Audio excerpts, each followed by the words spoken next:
Hi guys, I'm Rihanna And I'm Francis of Financially Flair. On today's topic, we're going to be discussing why we drive old cars. And so we hope that you guys will enjoy this. I kind of want to start off with a question of what year car do you drive? So Francis, what year is your car? It's an old lady. It's 2002 Honda CRV. And I drive that car. Yes. He really does love this. He really does love this car. I drive a 2004, Toyota Camry. And so that's what my car is. We're in 2020. It's a 16-year-old car. Yeah. Wow. 2004. It's already 16 years old. That's crazy. Sweet 16. Right? But someone might say, oh, those cars are not really that old. But compared to a brand new car, a 16-year-old car is pretty old. Yeah. And so one of the reasons why we choose to drive old cars is because we don't like car payments. Period. Yeah. I bought my car cash. I think you bought your car cash as well. Of course. Oh, excuse me.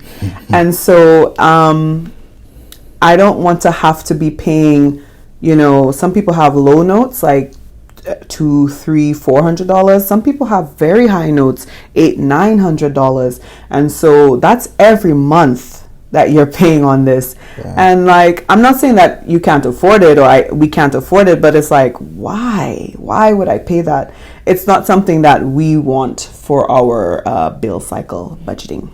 Yeah. And I think to our international audience, like in America, mostly you would have to get a finance for your car. Mm-hmm. And so, you may see me driving a nice car, but like Rihanna said, I'm probably paying $200 to $500. I think the average car payment is a little bit over $500. Mm-hmm. And so if you see me driving a nice car, it's probably not because I can afford it or I'm able to buy it outright.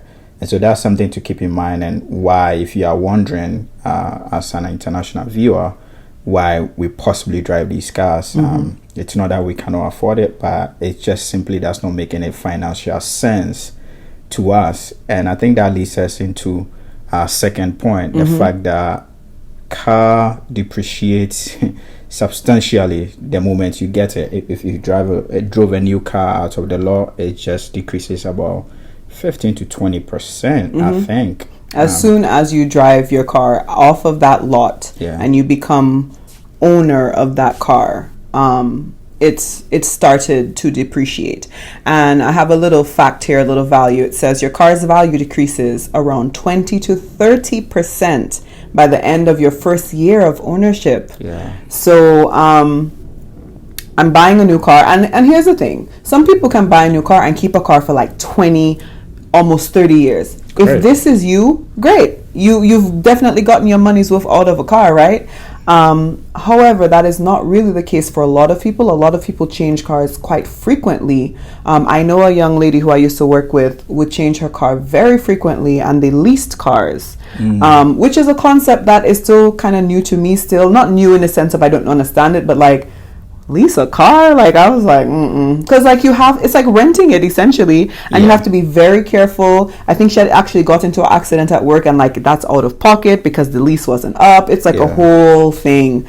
So the depreciation of a car, if it's going to happen already, so why not, to me, invest in a stronger, older car that it's already been going through its depreciation phase, to me. So that's why I choose that as well. Yeah, and something to look out for here in terms of the type of cars we drive.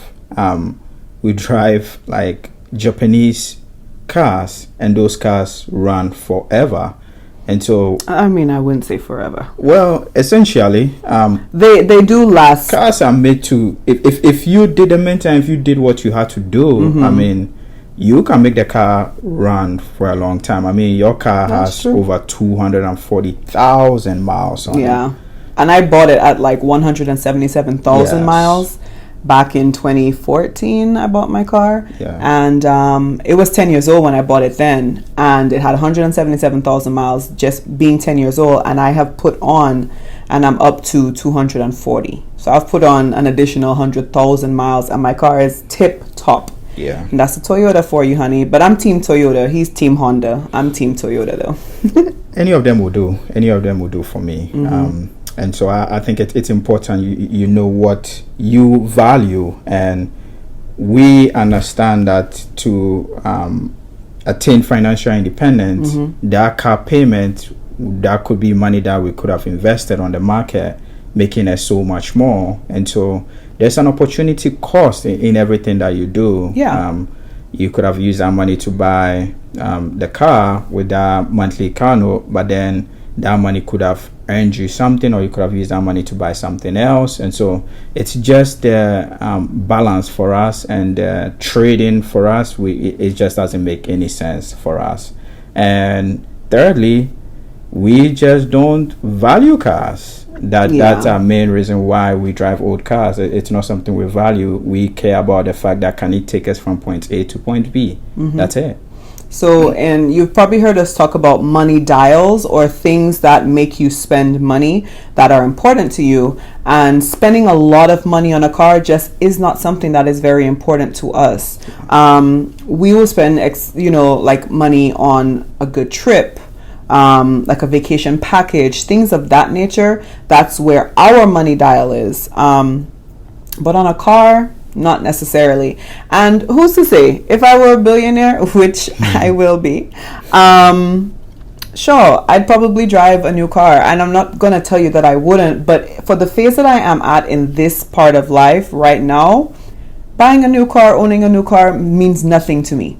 It means nothing to me. You know how like certain things, it's like people want like a new house or a new whatever. Those things don't have a value to me at this point in life. So again, but at the same time, if you drive a new car, that's great. That's your business. You may not spend money on what we spend money on. And that's the whole part of like understanding your money dials and understanding what motivates you to spend money.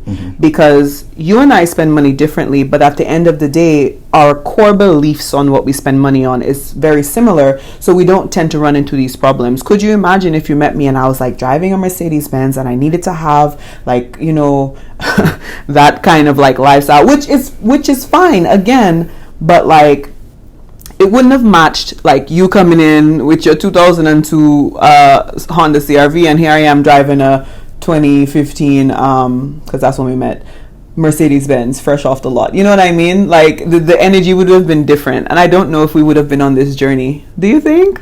I mean, I don't know. I think it can go both ways. I guess so. I mean, you don't know.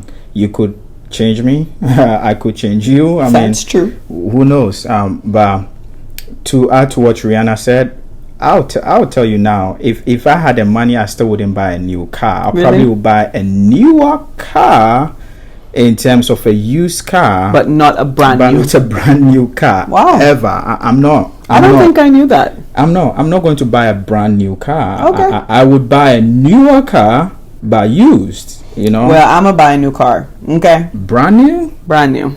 Well, you already know, prior to the happenings of Tesla, my dream car is a Tesla. Yeah. But in the current events, my mind has sort of changed on that. So, but I don't even care about luxury cars. That's the thing. Yeah. So I probably, even if I bought a new car, there's no point. And honestly, even if I bought a new car, I probably wouldn't buy even a Lexus or Mercedes. I wouldn't. I don't think I would, at least. Okay. Maybe I'd buy an Audi. I don't know. I mean, see, that's the thing. I don't even know. You know how people know cars? I don't even know cars to buy a car. Yeah. Sis, I'd probably buy a Toyota. Because, like, I don't care about cars like that. Yeah, I just don't. I hope we never buy a brand new car. We can definitely buy. He would buy a Jeep. You'd buy a Jeep. Well, a brand new Jeep? No, I wouldn't. I wouldn't. Seriously. I would never buy a brand new car. Like in Ghana, they call it tear rubber. Like you have all the plastic bags around it. I'm not. Like, I'm sorry. Like, I can have all the money in the world, but like, I'm not going to buy a brand new car. That just does not make any financial sense to me. I can buy a newer car used. That's fine. That's fine. That's something I would do, but that's it. So I just don't value it. What are your thoughts on this though? Would you buy a new car? Do you have a new car? Do you want a new car? Let us know in the comments below. We'd be really interested to know what other people think about this topic. There are no rules to this, so we are just sharing literally our personal value system when it comes to why we drive older cars. So we hope that you guys enjoyed this topic, this little, car talk. Well, thank you so much for watching. You know what? I forgot to say this. Please click the like button. Can you please do that for me? Right now. Go ahead. Click. It will not be a bad idea. And it helps us to bring more videos like this to you guys. So we appreciate your time for watching our channel, subscribing, interacting with us. We really, really appreciate it. So as we always say, keep up with Financially Flair. Because we'll get you financially there. We really will, sis. We really will. Anyway.